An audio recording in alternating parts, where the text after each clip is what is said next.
একগুচ্ছ চাবি। সলিল চৌধুরী। উত্তরাধিকার সূত্রে পেয়েছি শুধু একগুচ্ছ চাবি। ছোট বড় মোটা বেঁটে নানা রকমের নানা ধরনের চাবি।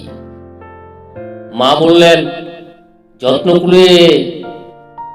যত্ন করে তুলে রেখে দে। তারপর যখন বয়স বাড়ল, জীবন এবং জীবিকার সন্ধানে পথে নামতে হলো, পকেটে সম্বল শুধু সেই একগুচ্ছ চাবি। ছোট বড় মোটা বেঁটে নানা রকমের নানা ধরনের চাবি।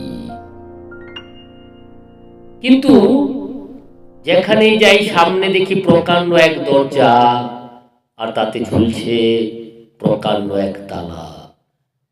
পকেট থেকে চাবির গুচ্ছ বের করি, এ চাবি সে চাবি। ঘোরাই ফেরাই লাগে না, খোলে না।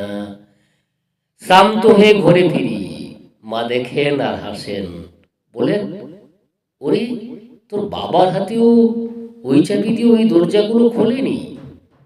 শুনেছি নাকি তার বাবার হাতে খুলতো। আসল কথা কি জানিস?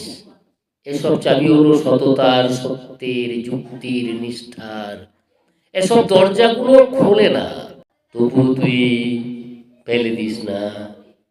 তুই যখন চলে যাবি, তোর সন্তানদের হাতে দিয়ে যাস এসব চাবির গুচ্ছ।